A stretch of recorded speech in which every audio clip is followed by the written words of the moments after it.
All right, so our first speaker today will be in this session is Roberta Suarez. Come on, Roberta. Roberta is from Recife, Brazil, and we'll have simultaneous translation as well from Anita. Okay.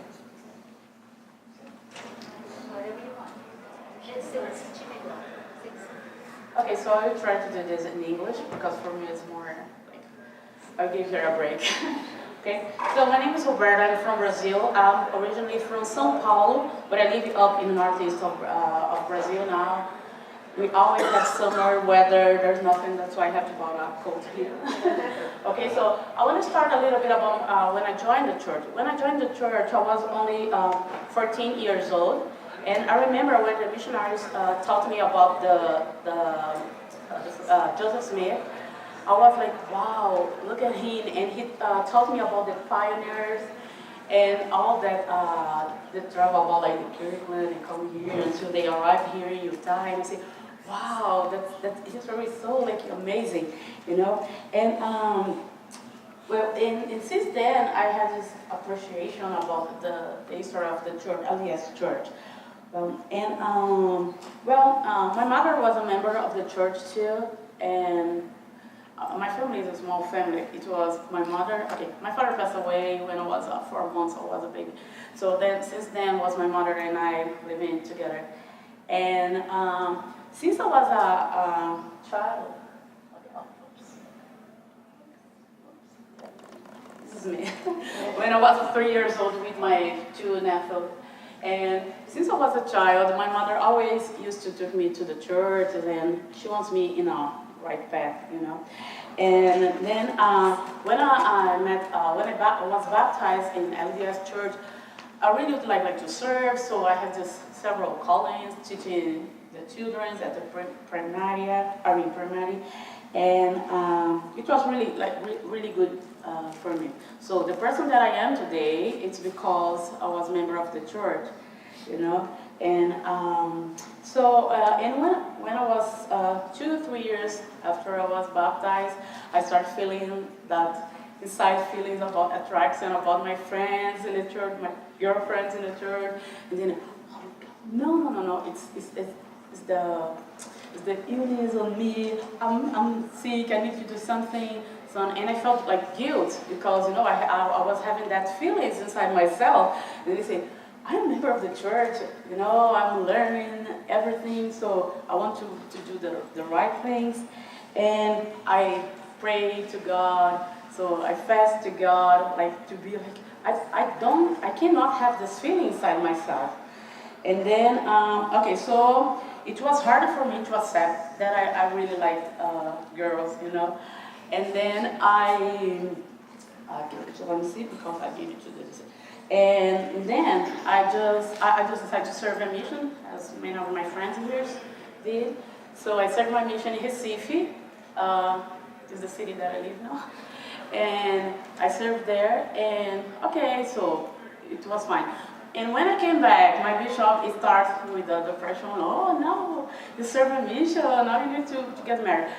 Well, I think that, yes, about to have this marriage, well, okay, it was fine, but in my mind, since I was like 10 years, it was not, well, I like the idea of the wedding, the party, everything, but a man, I don't know, I don't want to be a housewife, the man arrive and kiss me, ask me to do the dinner or something like that. No, it's not. Look, it's not me, you know. But I like the idea. I like the idea to have like kids. But I don't know. I don't need a man. Like something. Well, I want to skip something in my life in this part. But anyway, I just tried. Well, I needed to get married, so I just met this guy. I was a teacher. I was a teacher in MTC, and that time I just met a guy. He was so nice, he was so cool, he was so happy all the time. And then I say, wow, this guy will be so perfect for me because he is, you know, he's like, he likes party too. And then I said, well, he can be a wonderful husband for me. And all my friends, even the church, say, are you sure you want to marry him? And I say, yes, he's a good guy, yes, and I need to get married. And then people say, no, it's like weird. He was more woman than I am. He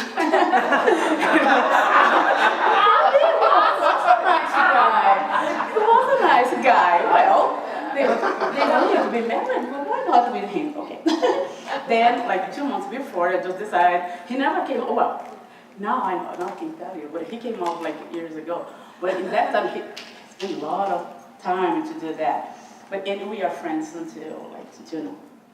Okay, so, and then, okay, what I was talking about, I just lost myself here. So, okay, so let me talk about affirmation, so then after that, I was in a church, and then it was hard because, like, especially like in Brazil, we culturally are like, have this strong, like, it's differently like here. Like, for example, for you guys American, it's so easy to talk to your parents and think, okay, not easy, it's not what I'm saying, but like, for example, we have an open conversation, what we pretty much don't have in Brazil with our parents. And I didn't need to do that because my mother passed away 6 months when I came from my mission. So I didn't have this problem because she was my problem, and then she passed away. It was okay. But like in Brazil, it's kind of hard when you have to came out, you know. And I remember that in the last December, I was talking to a friend about like, okay, I'm not going to the church anymore, but I really miss the church. So I stopped like attending church like 10 years. So and I said, well, I really would like to come back, but you know, I wake up on Sundays, then I look, and then I say, I don't know, maybe people will judge me or something like that. They don't know that I am gay, but that I'm lesbian, but well, I don't know. And then I say, in December, I just talked, I was close to my apartment, and then in the street, and a missionary couple was there, and they were talking to a cashier, but they don't know how to speak Portuguese, and the girl didn't know how to speak English. And then, okay, yeah, I can help you, blah, blah. And he came, can I take your address to the missionaries, mom? Okay, I remember, but I'm not attending church anymore. But well, send the missionaries to my place, so I don't see them in a while. And then they, like 2 weeks ago, that sister just called me, okay, sister, come here. And then we were talking, and then I was talking to a friend online, and then he told me, Roberta, do you know about affirmation? And then I said, affirm what? Affirmation? And then I said, no, it's an NGO for Mormons, LGBT, Really? Yeah, they are in Salt Lake City. What? Salt Lake City? And I said, how come I never heard about this? So I was a missionary. I have a lot of friends, gays here in Salt Lake City. They never told me about affirmation. And then he said, I don't know, but talk to Jean. John was, he's just that guy. Jean is that guy. And he gave me Jean's number, and then I started talking to Jean. They were asking a lot of questions about this affirmation. What is this? What is that? Like, blah. And Jean was helping me with this. So, and then, since then, in that moment, okay, so this was the first affirmation when the group would get together. I think it was in November. So my friend, this one here, he just sent me the picture this morning. It was the first time. They were in Recife, in the temple, and they have 5 people. 5 people. They get together in the temple just to start affirmation in Recife. And then it was in December. So in this time, it was the first family home evening they had for Christmas, and I was not there because I was traveling because of my work. So, and after that, so in April we had our first conference in Recife, and I didn't know exactly what affirmation was, what is a conference, but I was there. So, and then we had these people here, and others because they are not in the picture. And since then, affirmation has brought me back to the gospel. Like, you know, things that I didn't do for years, like, for example, praying, reading books of the church, or having this desire. So after after I joined the Affirmation, it's bringing me back to the gospel again with my relationship with God. I think it's good, because it was, I missed 10 years of my life because I felt guilt, stuff like that, the feelings that probably you know. And this, it was another party we had after a conference. It was my apartment with all Noite da Pizza. Pizza is nice, And then, this is my wife. We just married last June. And, she's so cute. And that's all. And this was, in Brazil, we had one day, what's it, dia day? Service project. Yeah, we had a service project in Brazil. So Recife, we went to this, it's kind of, it's not an orphanage, but it's a place that we had these children that for some reason was abused by parents or relatives. So that's why we do not have children in the picture, of course, because they are protected by law. But it was an action that we had, and it was so good. And what else? And and it was like Saturday. We had before I came here, we had our activity for September, our family home evening in my apartment with my wife and the members. So this guy here, just met Affirmation through the internet about in our Facebook page in Brazil. So he just talked to Jean talked to me, and then I talked to him, and he just showed up in the family home evening. It was so nice to have him. And this is my babies. I don't have a real, but they are enough for me. Roberto and Robert Jr. Because I love my name Roberta, so I don't have any other. Okay, besides the jokes. Okay. So Affirmation is changing my life. And for me, it's great that this opportunity to be here. It's my first time in the conference. I'm liking. It's so nice meeting people. Thank you very much.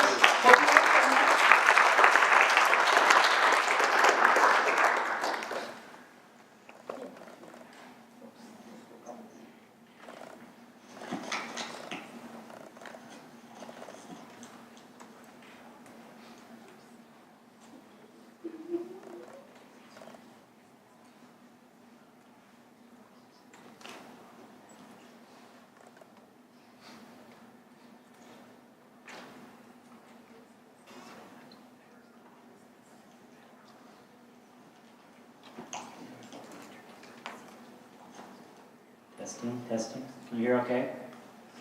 Can you hear this in the back?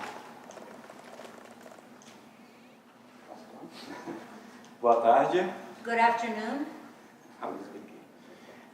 Meu nome é Everaldo Everton. My name is Everaldo Everton. Sou do Nordeste do Brasil, mas moro em São Paulo. I'm from the northeast of Brazil, but I live in São Paulo. Essa aqui é a minha primeira conferência internacional do Affirmation. Antes a gente tinha participado apenas da conferência no Brasil. This is my first international conference for Affirmation. I participated in one in Brazil. Ouvindo hoje o palestrante um pouco antes da gente aqui, o Angel. Hearing today, a little bit before this was Wavell that talked. Andrew. Ele falou uma coisa muito interessante, que apesar de 18 anos mais ou menos não participa da igreja, ele ainda tem algo da igreja dentro dele que é cultural. He said something that since he was 18 that he hadn't done anything in the church, but he still felt, because it's a cultural part of his life, and he was missing that. E eu me identifiquei, por quê? Porque apesar de muito tempo não ser um membro ativo da igreja, eu ainda tenho muita coisa da igreja. Cantar hinos, assistir às conferências da igreja, apesar de não ser ativo. And that's the same thing with me. I'd had a lot of time after I became a member that I wasn't participating. I really like to sing all the hymns, I like conferences, but I really wasn't participating in any of that. me vem na mente algo que todos me perguntam quando eu vou à igreja. Você continua com sua espiritualidade? And this is a question that everyone asks me about church. Do you still have your spirituality? Então, a minha sexualidade interfere na minha espiritualidade? Eu fico pensando. Does my sexuality interfere in my spirituality? I keep thinking about that. De antemão, eu respondo que não. And I'll just go ahead and answer this. I'd say no.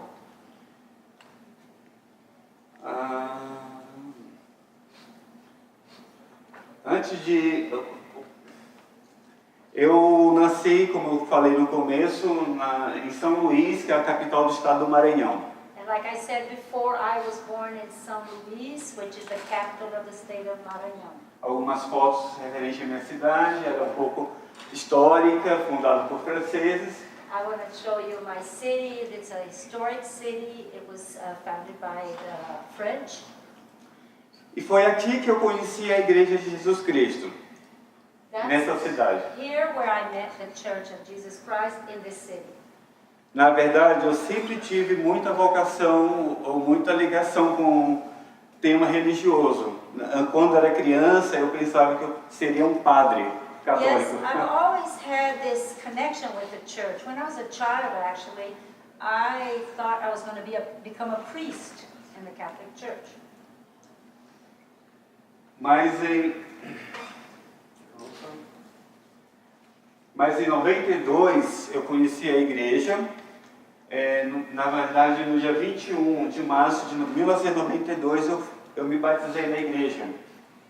And in 1992 I was baptized. I always wanted to go to the church and all that, but I was baptized exactly on the 21st of March of 92. E aí, depois desse episódio do batismo, minha vida começou a mudar, onde eu adquiri vários conhecimentos, graças à liderança na organização dos rapazes, seminários, chamados dentro da igreja. And after my baptism, I started learning and developing a lot of knowledge, actually, of the organization of the young boys, the ministry, seminar, and things in the church. De 92 a 98, eu me batizei com 13 anos e desse período de 92 até 2008, até 98, desculpa. And so from the year 92 to 98, in these 13 years, todo esse período dentro da igreja foi uma preparação, como todo rapaz e jovem dentro da igreja firme, uma preparação para servir uma missão da igreja. and all of this time, these 13 years, was preparation for a mission of the church. E aqui tem algumas fotos da minha missão no sul do Brasil, com alguns companheiros. Some pictures of my mission in Porto the Alegre south of Sul. Brazil. These are some of my friends. It's the south of Brazil, Porto Alegre. Ali tem uma foto na frente do templo de São Paulo. And that's a picture in front of the temple in São Paulo. Se observarem bem, a Sandra, que é a presidente da Affirmação, Affirmação Brasil, ela está bem no canto. If you pay attention on that picture, she's the president of Affirmation in Brazil. There she is at the side, right there. E ela era a única mulher no meu grupo. E ela acabou sendo minha companheira no CTM. And she was the only woman in my group, and she became my companion at the training center. E tem uma frase que ela falou, ela talvez não lembre, mas eu lembro muito bem, nesse período do CTM. There was a phrase that she said, maybe she doesn't remember, but I remember very well at this mission training. Ela falou, Elder Everton, não sei, mas eu acho que eu te conheço há muito tempo. Nós temos, parece, uma ligação muito forte. Isso em 98. I don't know you very well, but I feel like I've known you for years. I think we have a big connection. That was in 1998, she said that. Hoje eu posso entender o que foi aquela ligação, aquela frase, aquele sentimento que nós sentimos um do outro. And today I understand this connection that we have and that phrase that she told us that we know each other. Então, toda essa preparação dentro da igreja, conhecimento, seminário, missão, me fez recordar sobre a minha espiritualidade. And all this preparation in church, you know, coming missions, coming together, that prepared me for my spirituality.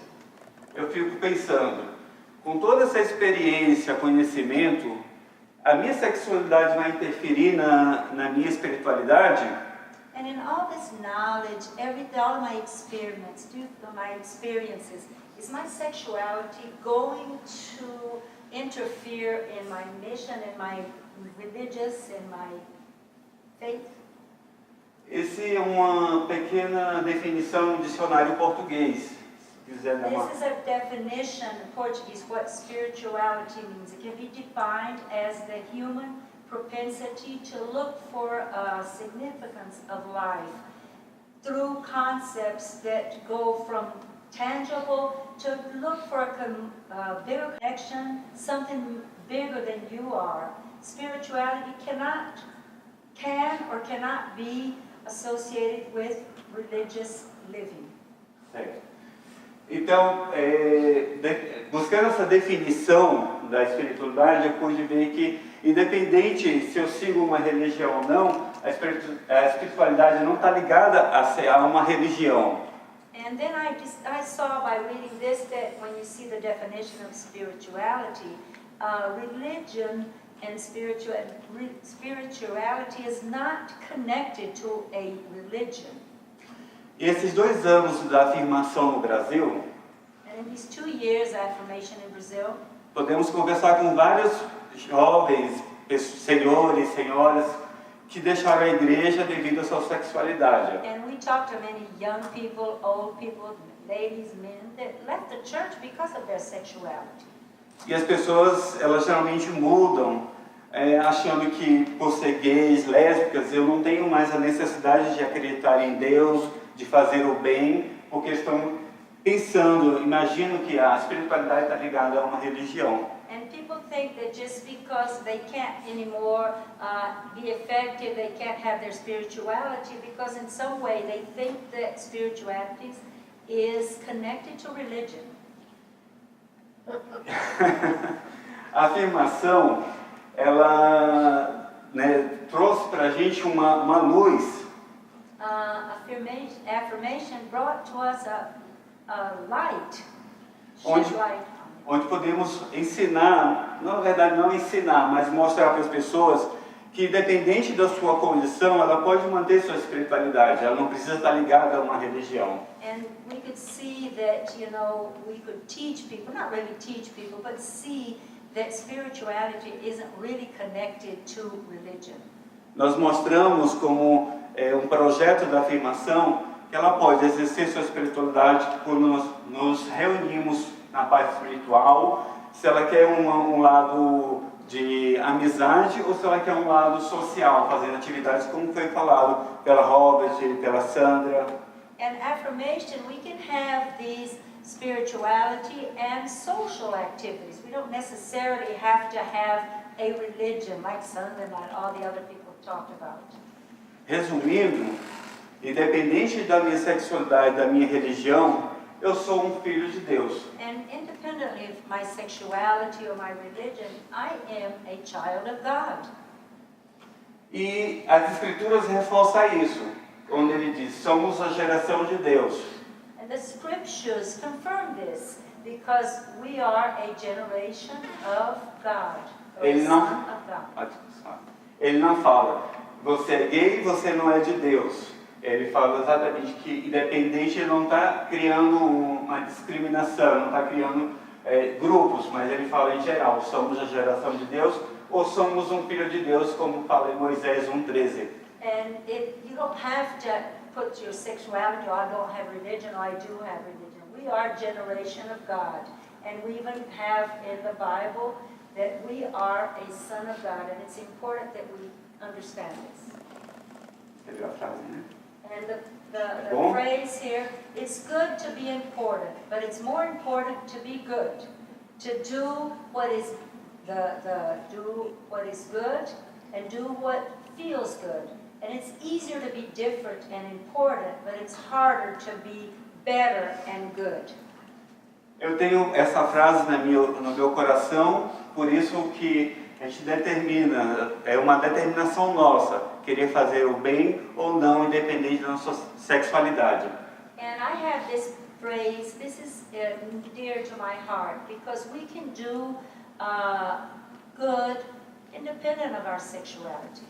Eu amo o Salvador Jesus Cristo e eu sei que Ele me ama independente da minha sexualidade. E Ele ama todos os meus amigos e companheiros. And I love the Lord Jesus independent, and I know He loves me. It doesn't matter my sexuality, and I know He does the same for me and my friends. Obrigado. Thank you.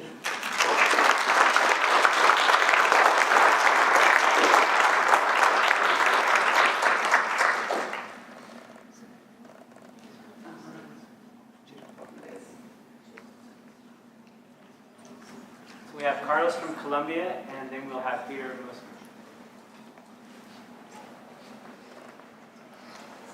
Good afternoon. I'm Carlos Castillo from Colombia, Bogotá, Colombia. And I have to say that I have 3 reasons to be almost being here. The first one is because I have to say, when Randall told me you have to have a speech, I have like, oh my God, like a heart attack. The second one is because I just saw that guy from National Geographic Channel, and she's so beautiful. And I'm not afraid to say this here because I feel authentic here, I feel secure here to say that kind of things. And the third one is because I love that accent of the Portuguese. Oh, it's so sexy. Okay. Okay. I had a speech or a formal thing, but I think it's not necessary in this case. We have 2 years in Affirmation in Colombia, and I have to say that it changed my life. I'm so grateful for this gift of love. This is one of the conferences, the second conference this year.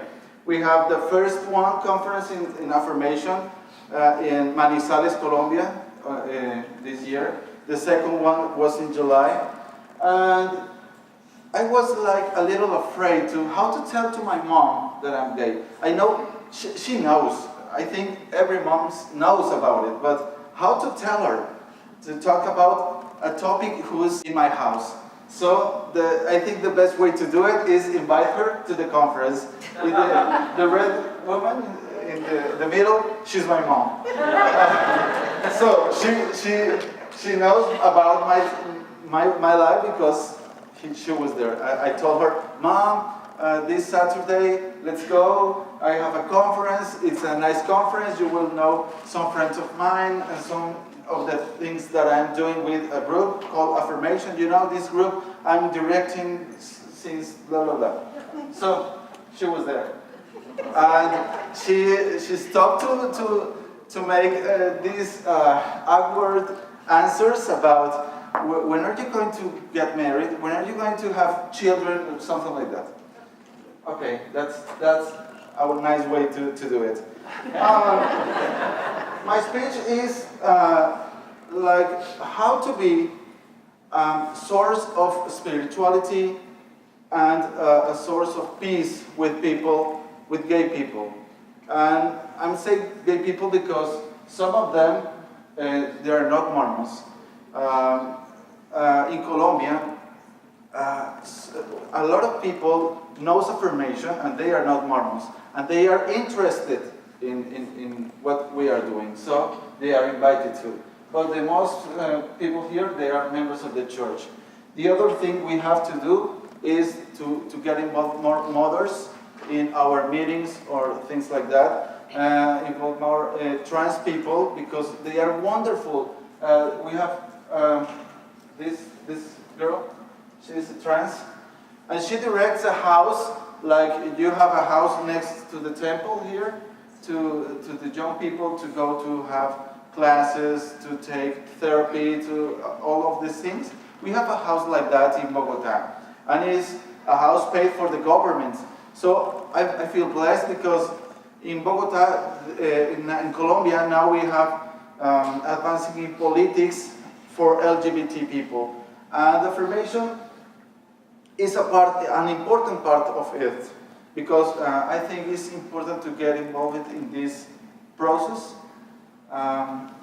Excuse me if my English is not perfect, but okay. And it's a great blessing for much of us. First, I have to testify, it's a blessing for me, because I feel authentic, I feel happy, and I don't have to be afraid. Like 2 or 3 years ago, I was like a lot of Mormons. Like this morning, you saw these statistics. The 95% of Mormons are strict. I don't think so. I think there's a lot of Mormons like going to the church with the girl with the wife. But I'm sure there's a lot of gay people there. And I was like one of that men, because I was going to the church.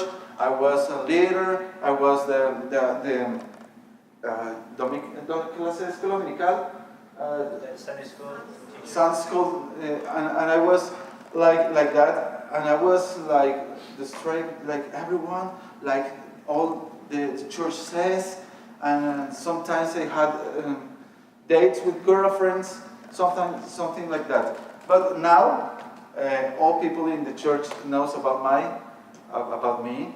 My leaders knows about me. It's a little difficult because one of my bishops told me that I was, I don't know if it's, I'm not sure if that's a bad word, but he told me I was, you're a crab. He told me, you're a crab, because I'm gay. And I know that our work in affirmation is so important because of people like that. Because a lot of members of the church are living with pain, with hurt in their hearts, because that kind of people who doesn't be able to manage that kind of cases like ours. And it's important because they need to be educated. They have to know that we are children of God, and that we have feelings, that we feel pain in our hearts when you hope like guidance and of a leadership, and you find that kind of things. It's so difficult. I was a little depressed, I have to say that, when my leaders know about I'm gay.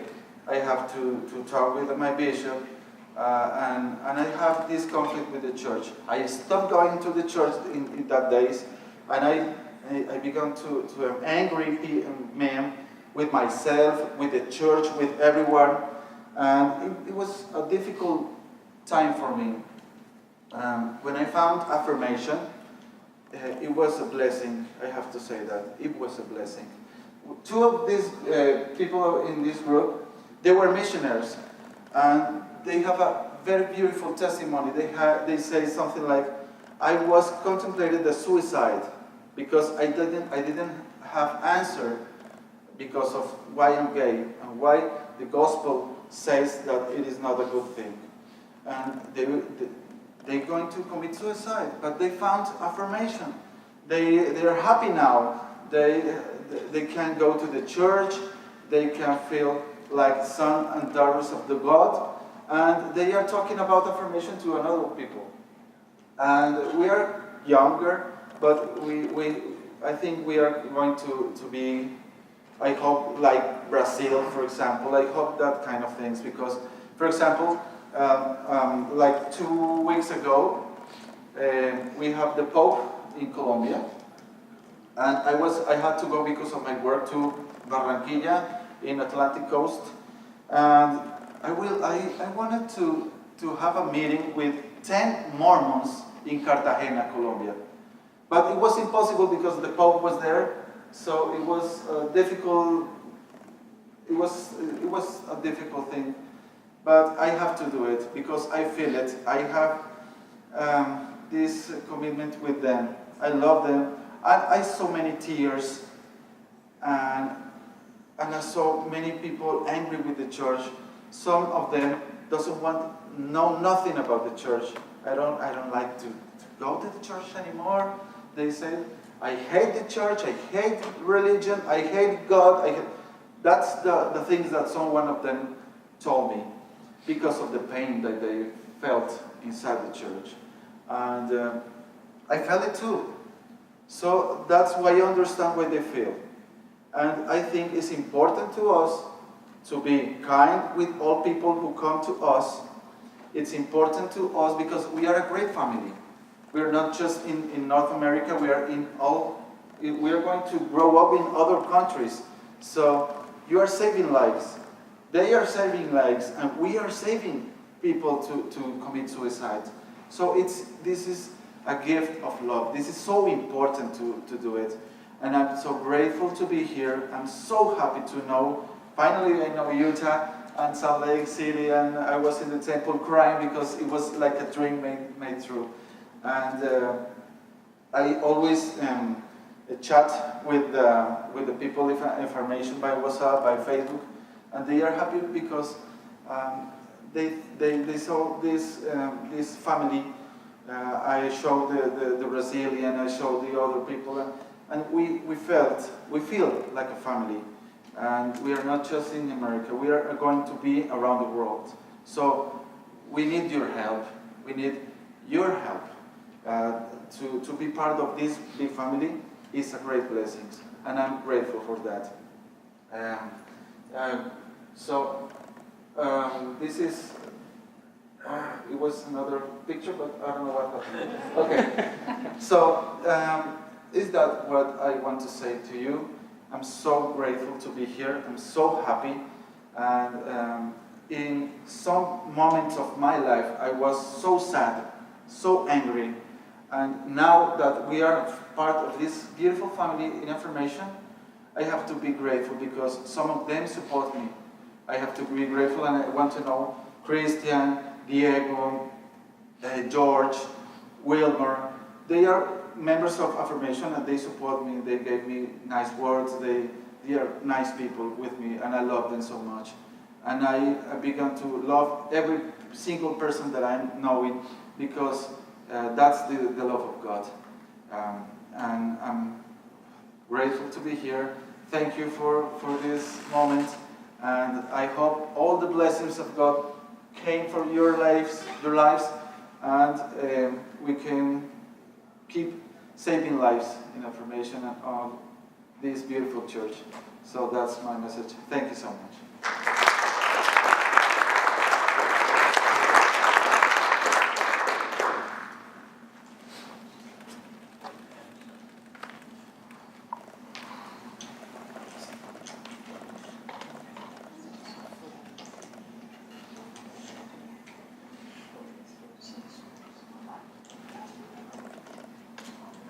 While Peter's getting ready, I'll just share one email we got from somebody after a conference. I'm not sure which one.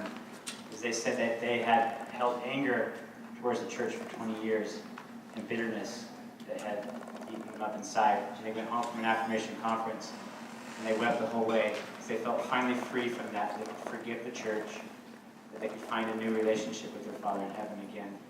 That didn't mean they were going to go back to the church, but they could find a new way to build their spirituality again. So similar to Carl's example. All right, Peter Musman, Hello Mormon. Am I saying your name right? Is it Musman? It's Mosman. Mosman. But that's okay. Everybody pronounces it Mooseman, so I've embraced it.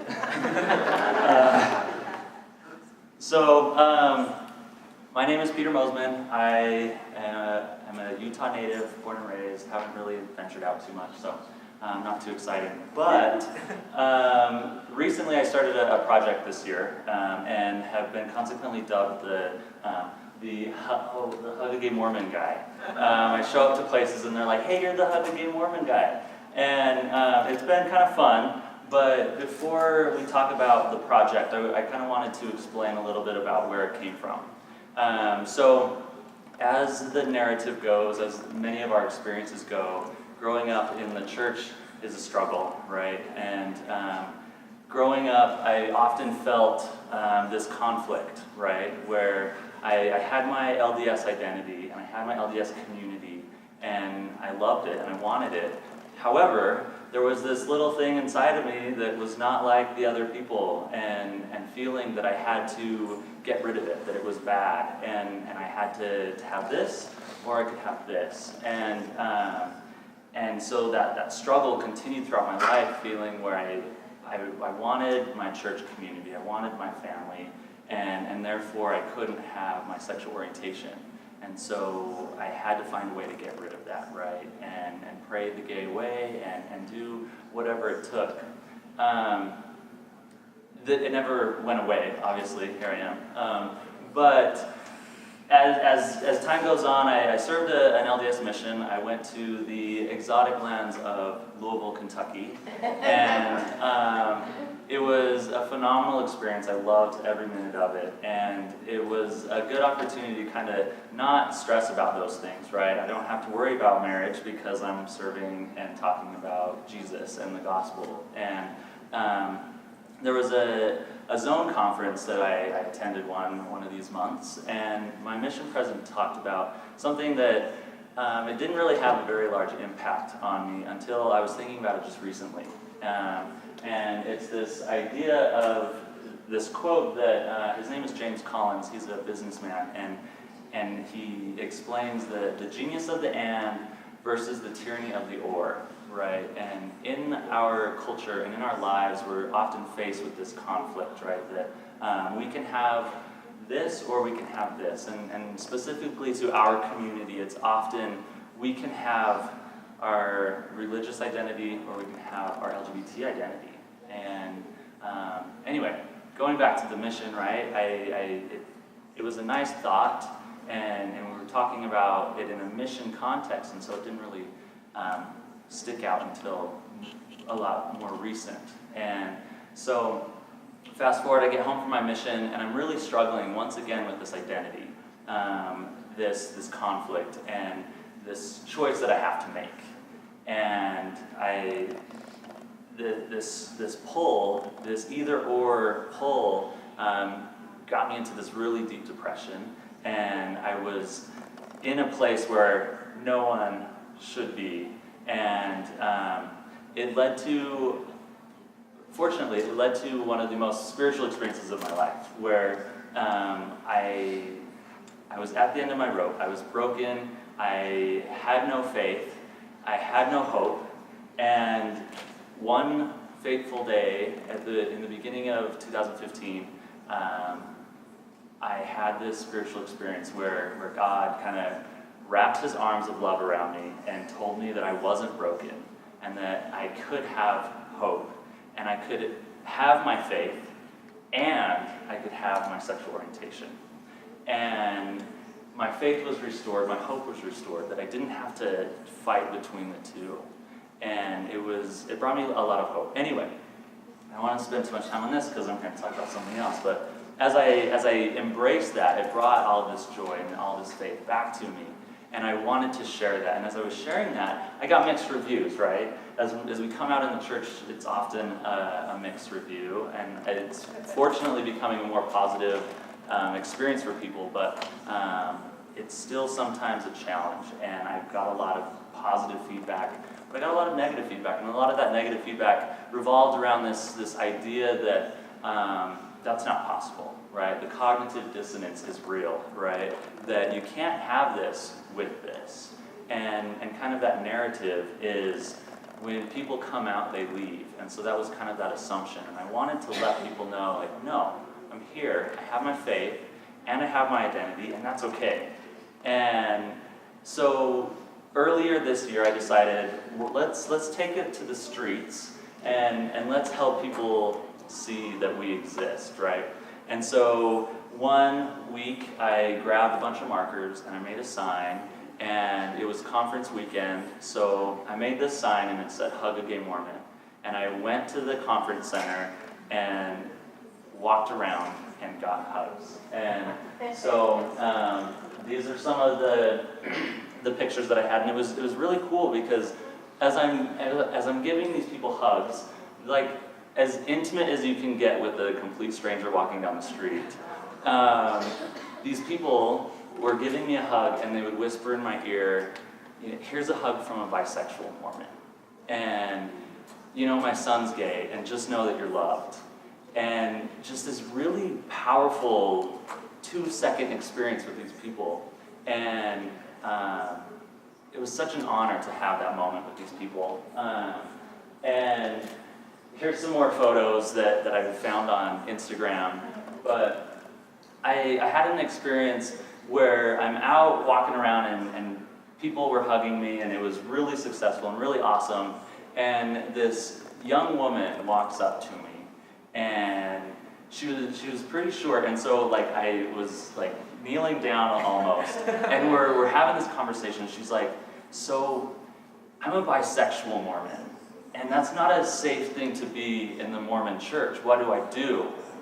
And it was very touching, and I just gave her a big hug, and I wish that we had more time to talk, because she had to run back and get back in line to go into conference. But we exchanged a few words, and I tried to offer a little bit of hope that and share kind of my experience. But I felt there's got to be more to this, right? I have this opportunity to create these connections, but there's so much more possibility as we're talking to people. And so I want to be able to sit down and have these conversations in greater depth and be able to connect with people. And so I'm thinking, okay, well, maybe I can host a family home evening. I live downtown, so it'd be a really good, easy access place. And then I'm like, well, that won't really work, because the people that I really want to and need to connect to probably won't go out of their way to find me, right? So I need to go find them. And so the idea was, I need to take my family home evening to the people.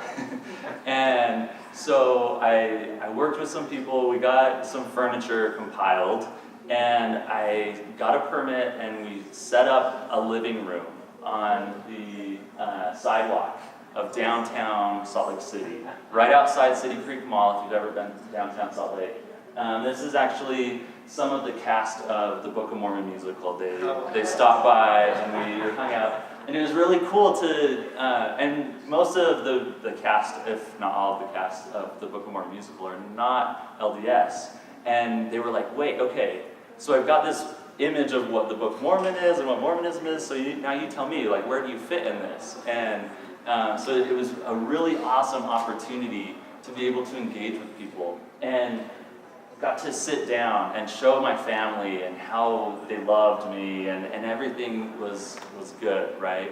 I had a couple experiences. There was one woman that I'm talking to all these people, and it was really cool because floods of people would come, and then they would all disperse, and more people would come. But this one woman comes up to me, and she says, "You are an answer to my prayer." And I'm like, "I'm sorry, what?"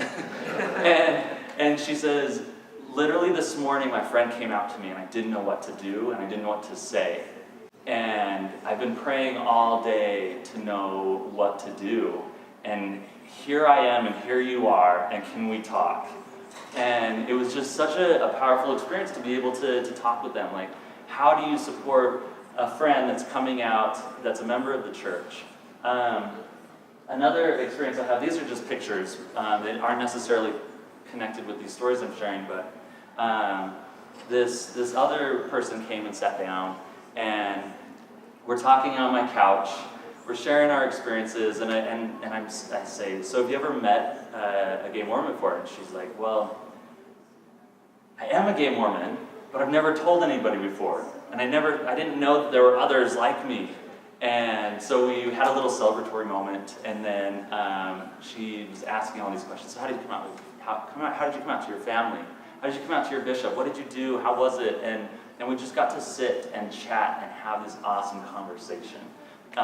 So there was a gentleman that he wasn't LDS, but he showed up and he explained his story, right? And he explained that, the narrative of our experience, typically in religion, is that when people come out, they leave, right?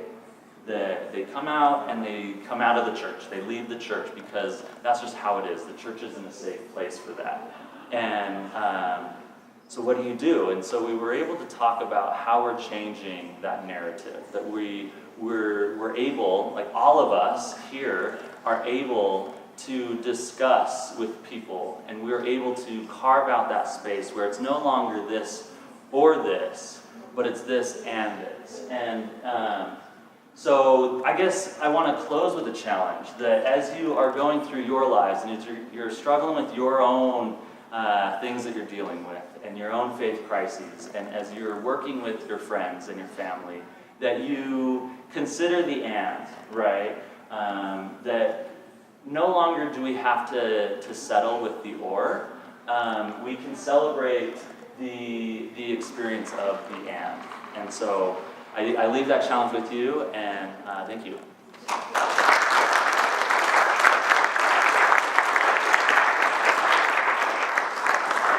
Thank you to all of our participants today in the Affirm Talks. I think dinner is at 6? 5:30 is it? Okay, thanks for correcting everybody. What time's dinner? 5:30, okay. All right, and that's, anybody know where it is? Maybe we'll find that out. I'm sorry, I don't have more information. Down for lunch. Is it where lunch is? Okay, let's hope it's faster than lunch. And then I think the main program's at 7 o'clock in the ballroom. So thanks, everybody.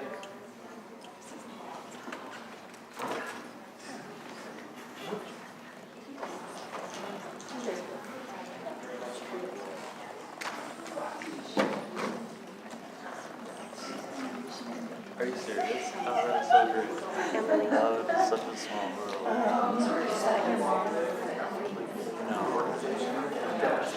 And I saw your picture over there. We're here at all that like baby around.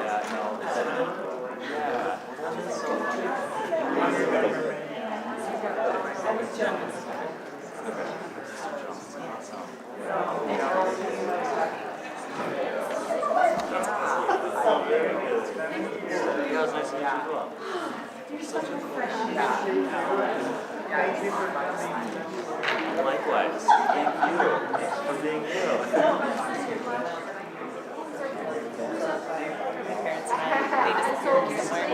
Oh, there they are.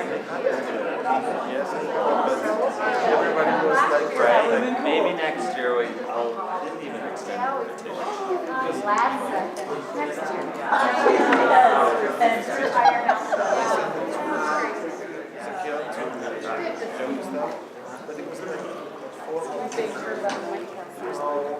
I get an autograph. so then, okay, like, First, please do. She's having too much fun.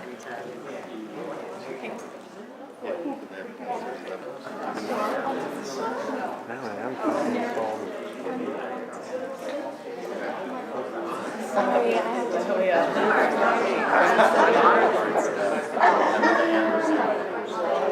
All right. I'll be out your way. Okay.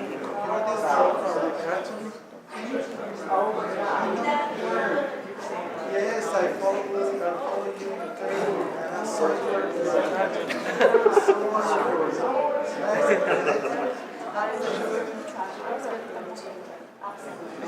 Jimmy.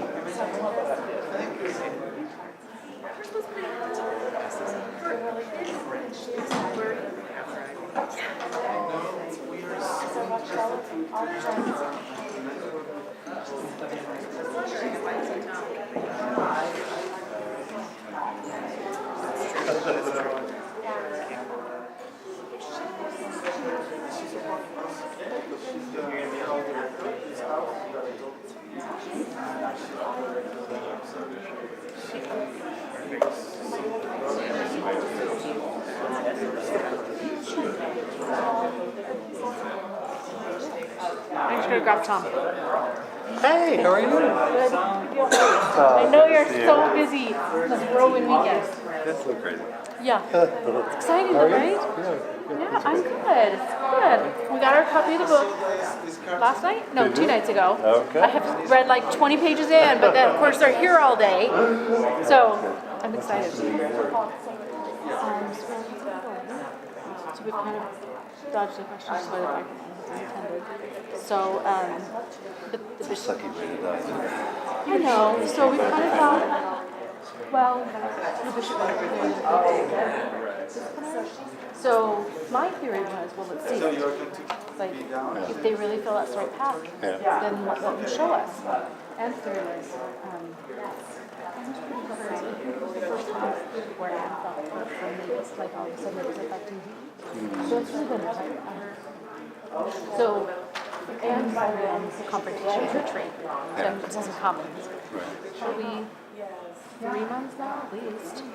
So, Last time I saw her, she said she'd done in like jeans and a top or something, so something more androgynous. No? I went over my life. not recently. Well, one time, this was not true. 3 weeks ago, my parents were living with us.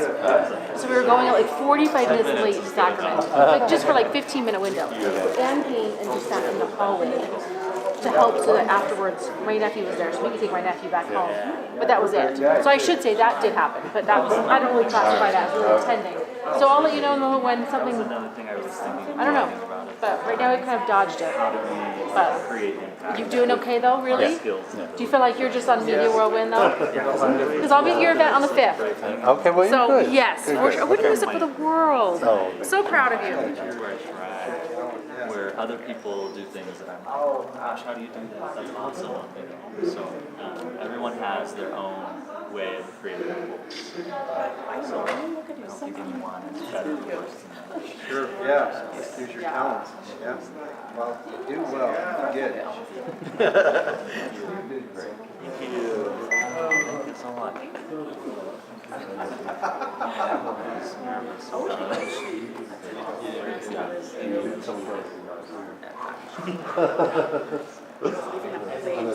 Oh, thank you. Cool. Thank you so much.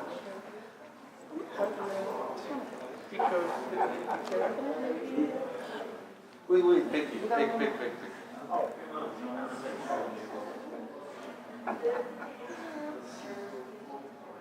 Just need your sign. I know. I was walking out of my condo and I'm like, should I grab it? No. Should I? No. I was on a stairwell, like I was standing on the stairs for at least 2 minutes. I could have grabbed it and been on my way. And I was just like, should I do this? No. Yeah, no. At least decisive person. Yeah. Now I can picture it just trying to decide. So.